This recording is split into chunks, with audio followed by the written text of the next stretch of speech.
This is From Hero to Zero, a show about the misconception of the demise of the music industry. We talk to heroes to make sense of the alleged zero, the music business.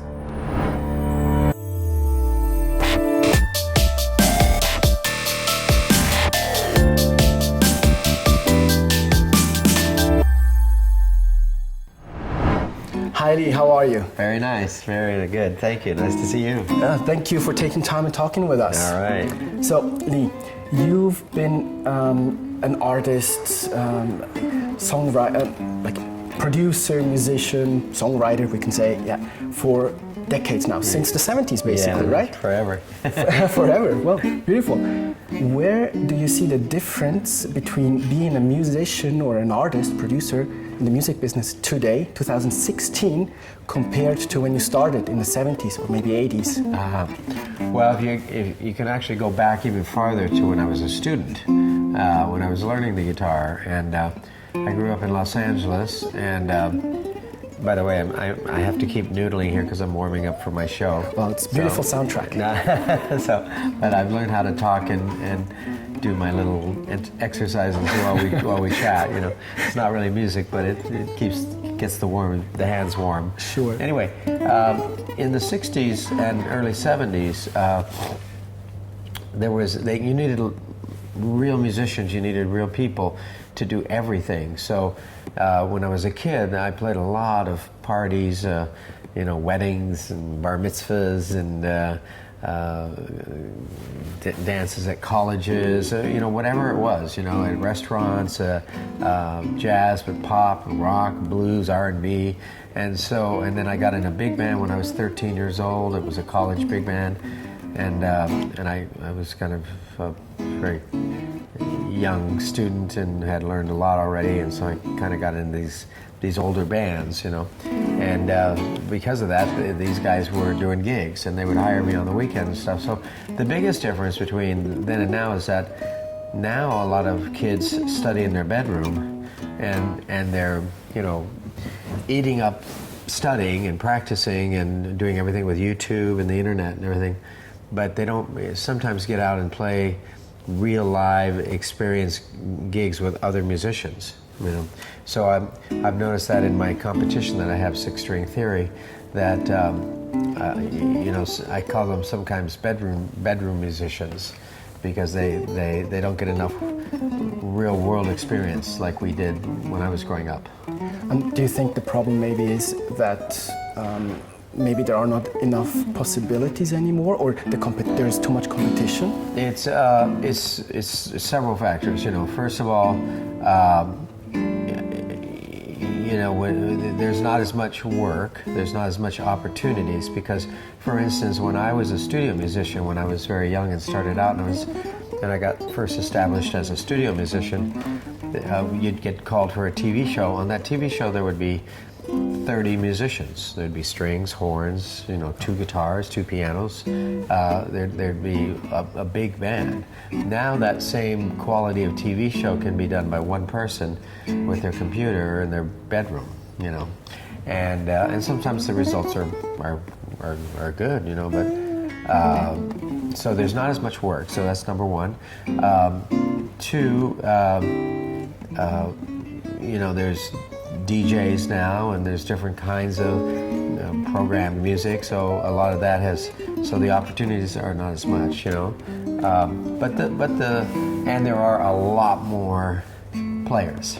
There's a lot more young people coming out of music colleges all over the world, and good players, so there's a lot more competition too. So I think it was a little easier when I was coming up, Sure. But the cream still rises to the top. The best players find a way, but you have to be more aggressive in getting yourself out there now. Do you think that new media, like social media, YouTube you mentioned for instance, that can still help new players to get noticed more, to kind of cut through the information noise, let's call it? Absolutely. When I did my Six String Theory record in 2010, and I decided to celebrate the guitar, and I had all these amazing guitar players on the record.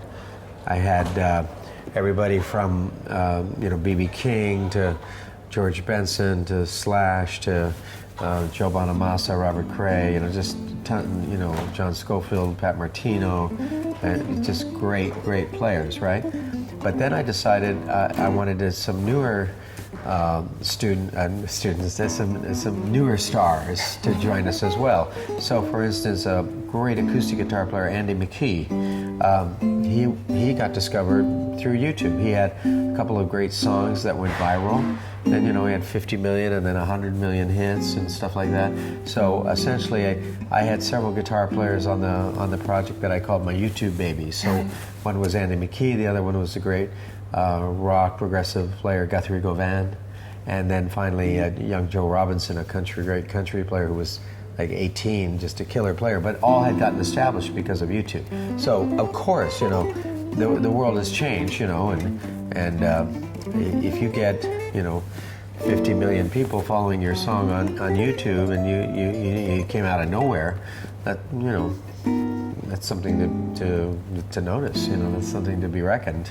Sure. Yeah. We talked to many artists over the past 2 seasons, and many claimed that music streaming, talking about the internet, that music streaming devalued music in general. Do you share that opinion? Excuse me.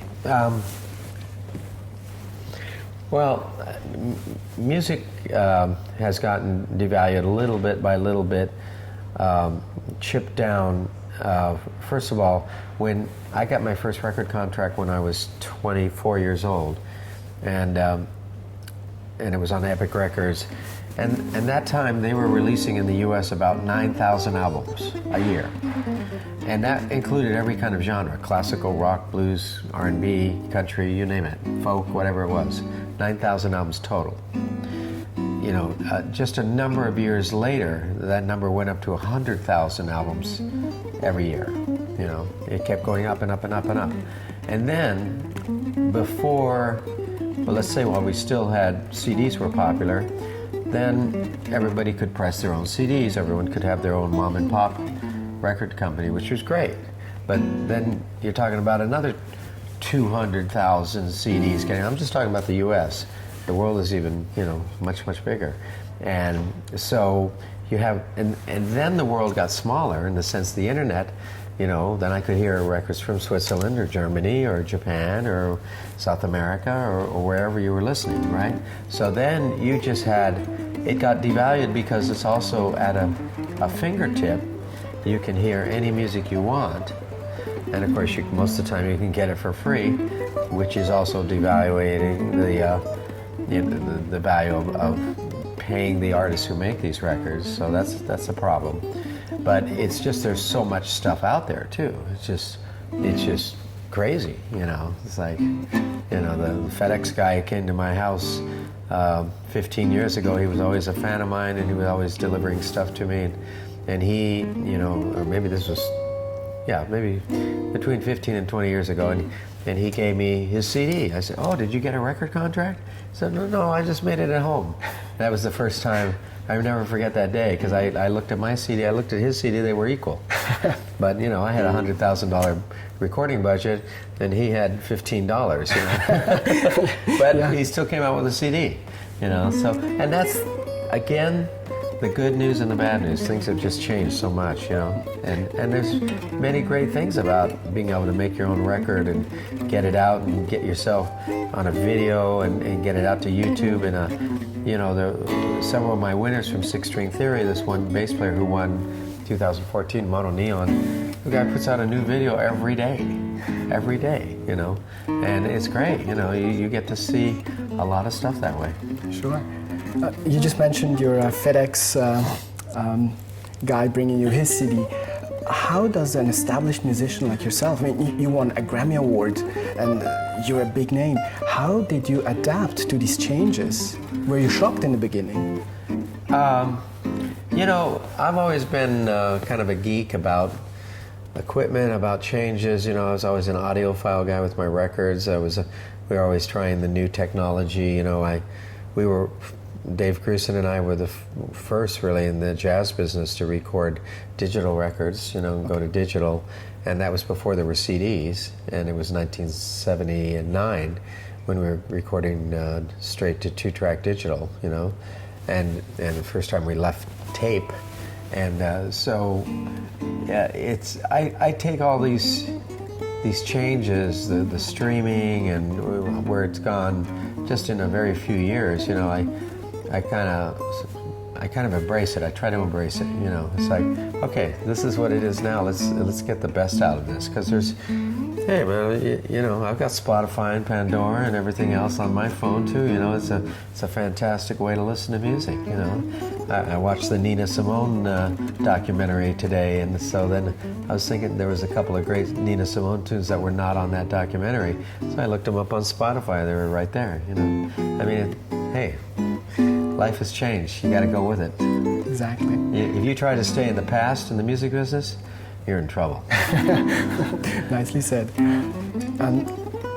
You just mentioned your 6-string theory competition. You were also in the judging panel for the Indie Music Awards. You have a scholarship which you provide for music camp.